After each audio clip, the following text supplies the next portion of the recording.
ఇప్పుడు మనం వెల్లుల్లి తాలింపు అన్నం చేస్తున్నాము. చాలా సింపుల్ రెసిపీ అండి. నేను ఇంట్లో రెగ్యులర్గా వారానికి 2-3 సార్లు చేస్తూ ఉంటాను. చాలా బాగుంటుంది. వేడిగా ఉన్నప్పుడు, చల్లగా ఉన్నప్పుడు 2 సార్లు మనం టేస్ట్ చేస్తే చాలా బాగుంటుంది. దానికి మన దగ్గర అన్నం నైట్ మిగిలిపోయింది పొద్దునైనా చేసుకోవచ్చు, పొద్దుంది రాత్రి అయినా చేసుకోవచ్చు, లేదా అప్పటికప్పుడు ఫ్రెష్గా వండుకొని బాక్స్లోకైనా తయారు చేయొచ్చు. ఫస్ట్ చేయాల్సింది ఏంటంటే వెల్లుల్లిని మనం దంచుకుంటే బాగుంటుంది. మిక్సీలో వేస్తే అంత బాగుండదు. కావాల్సిన ఇంగ్రీడియంట్స్ చెప్తాను చూడండి. రెగ్యులర్గా మన ఇంట్లో ఉండేవే: కరివేపాకు, పచ్చిమిర్చి, ఉల్లిపాయలు, వెల్లుల్లి, శనగపప్పు, మినప్పప్పు, కారం, జీలకర్ర, పసుపు. అయితే నెయ్యితో చేసుకుంటే బాగుంటుంది. మీకు ఇష్టం ఉంటే ఆయిల్తో అయినా చేసుకోవచ్చు. నెయ్యితో చాలా బాగుంటుంది. అయితే ఇది నేను ఎప్పటి నుండి తింటున్నాను అంటే, నేను డెలివరీ అయినప్పుడు వెల్లుల్లి కారం మాకు కంపల్సరీ పెడతారు. ఫస్ట్ ముద్ద వెల్లుల్లి కారంతో తిన్న తర్వాతనే వేరే కూరలైనా ఏమైనా తినాలన్నమాట.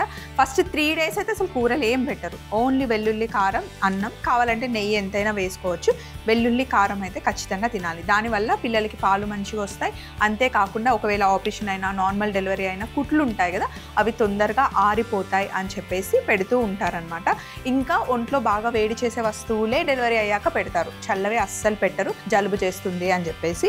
అండ్ అప్పుడు నాకు తినడం అలవాటు అయింది. అప్పుడు మా ఇంట్లో మస్తానమ్మ అని వంట చేసే ఆవిడ ఉండేదన్నమాట. ఏదైనా అంటే ఇది కొంచెం మంచిగా తింటాము అని చెప్పేసి నాతో పాటు ఇంట్లో అందరికీ చేసి పెట్టేది. చాలా బాగుంటుంది. సీజన్తో సంబంధం లేకుండా ఎప్పుడైనా చేసుకోవచ్చు. వింటర్లో అయితే ఇంకా మరీ బాగుంటుంది అన్నమాట. సో ఇప్పుడు రోల్ తీసుకొని ఇందులో ఒక గుప్పెడు వెల్లుల్లి తీసుకొని రోల్లో వేసేసుకొని, కొంచెం కారం ఎక్కువ పడుతుంది, ఒక ఫుల్ టీ స్పూన్ కారం వేసేసాను రోల్లో. ఇందులోనే కారంకి సరిపడా ఉప్పు కూడా వేసేసుకోండి.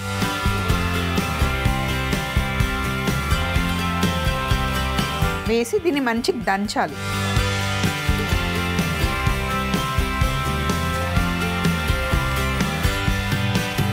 మిక్సీలో వేస్తే మొత్తం పేస్ట్ లాగా అవుతుంది, బాగుండదు. ఇట్లా రోట్లో దంచితేనే చాలా బాగుంటుంది. ఇంకా ఇంట్లో రోల్ లేదు, మిక్సీయే ఉంది అంటే జస్ట్ ఒక్కసారి ఇట్లా తిప్పి ఆపేయండి అంతే.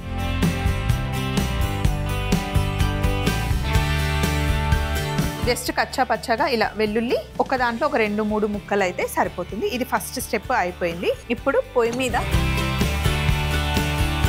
బాండి పెట్టేసుకుందాం. బాండి వేడెక్కింది. ఇప్పుడు ఇందులో నెయ్యి వేసుకోండి. నెయ్యితో చాలా అంటే చాలా బాగుంటుంది.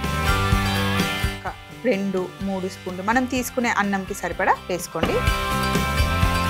నెయ్యి కాస్త వేడెక్కిన తర్వాత ఫస్ట్ ఒక చిన్న స్పూను జీలకర్ర, శనగపప్పు, మినప్పప్పు. మీకు ఇష్టం ఉంటే పల్లీలు, జీడిపప్పు ఏమైనా కూడా యాడ్ చేసుకోవచ్చు. ఇవి కాస్త వేగాలి.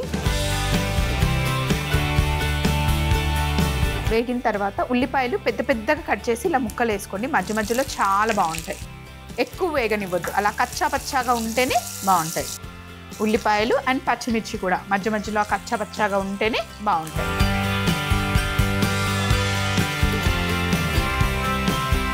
అలాగే కరివేపాకు కూడా వేసేసుకోవాలి. Simplest recipe.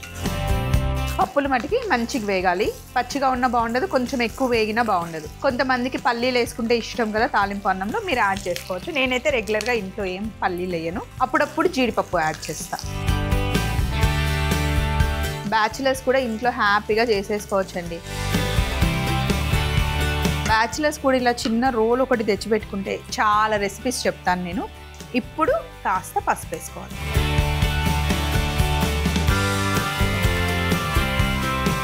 వేగిన తర్వాత ఈ నూనెలోనే తాలింపులో మనం దంచి పెట్టుకున్నాం కదా వెల్లుల్లి కారం, ఇదే డెలివరీ అయిన 11 days ఇడ్లీ చేసిన, దోశ చేసిన, అన్నం పెట్టిన, జొన్న రొట్టె పెట్టిన, రాగి రొట్టె పెట్టిన ఇదే కారం. అసలు మార్నింగ్ బ్రేక్ఫాస్ట్ నుండి డిన్నర్ వరకు. అప్పట్లో విరక్తి వచ్చేది ఇంకా ఊరికే వెల్లుల్లి చూస్తే, కానీ తర్వాత మళ్ళీ తినాలనిపించేది. బాగా ఈ కారంని వేయించాలి. ఇది వేగుతుంటేనే ఇల్లంతా అసలు గుమలాడిపోతుంది, బాగుంటుంది. కొంచెం స్పైసీ ఇష్టపడే వాళ్ళు ఇలా కారం ఎక్కువ వేసుకుంటే బాగుంటుంది. ఒకవేళ పిల్లలకు చేస్తే కనుక కొంచెం కారం తగ్గించవచ్చు మీరు.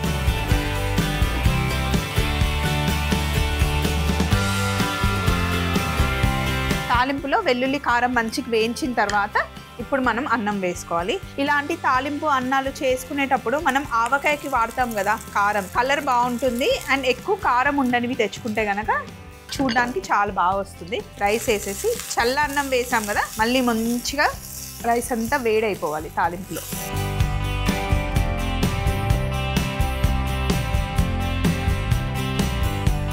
అన్నంలో ఉల్లిపాయలు మధ్య మధ్యలో తగులుతుంటే చాలా బాగుంటుందండి. ఇలా పచ్చి ఉల్లిపాయ కూడా పక్కన పెట్టుకొని తిన్నా బాగుంటుంది. అప్పడాలు మనం తింటాం కదా, పొడువుగా ఉంటాయి, గొట్టాలు అంటాం, అవి కూడా వేయించుకొని తిన్నా బాగుంటుంది. చాలా చాలా యమ్ ఉంటుంది అనమాట. చూస్తుంటేనే మీకు అర్థమైపోతుంది రైస్ అసలు ఎంత బాగుంటుందో. రైస్ వేడైతే ఇంకా వెల్లుల్లి తాలింపు అన్నం రెడీ అయిపోయినట్టే.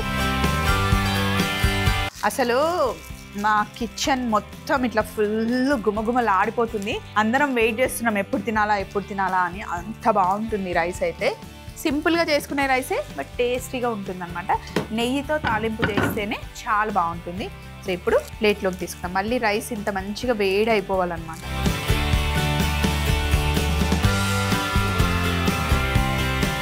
కారం కలర్ చూడండి ఎంత బాగా వచ్చింది.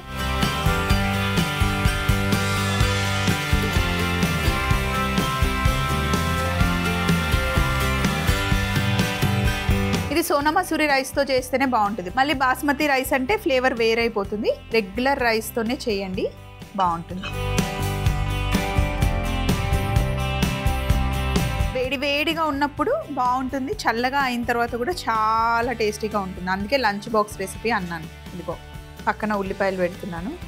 కొద్దిగా నిమ్మరసం వేసుకొని తింటే కనుక అసలు ఇంకేం అవసరం లేదు. మొత్తం రైస్ దీంతోనే తినేసి ఒక గ్లాస్ మజ్జిగ తాగితే అద్భుతం అసలు. వెల్లుల్లి తాలింపు అన్నం తయారీ విధానం. ముందుగా రోల్లో ఒక గుప్పెడు వెల్లుల్లి, కారం, ఉప్పు వేసి కచ్చా పచ్చాగా దంచి రెడీ చేసుకోవాలి. తర్వాత కడాయిలో నెయ్యి వేసుకొని జీలకర్ర, శనగపప్పు, మినపప్పు వేసి కాస్త వేగాక ఉల్లిపాయ ముక్కలు, పచ్చిమిర్చి, కరివేపాకు వేసి కాస్త పసుపు వేసి ఒకసారి వేయించుకొని మనం ముందుగానే తయారు చేసి పెట్టుకున్న వెల్లుల్లి, కారం వేసి బాగా వేగనివ్వాలి. తరువాత ముందుగా తయారు చేసి చల్లగా చేసుకున్న అన్నం వేసి మళ్ళీ అన్నం బాగా వేడెక్కే వరకు మగ్గనివ్వాలి. ఇప్పుడు ప్లేట్లోకి తీసుకుంటే ఎంతో రుచికరమైన వెల్లుల్లి తాలింపు అన్నం రెడీ అవుతుంది.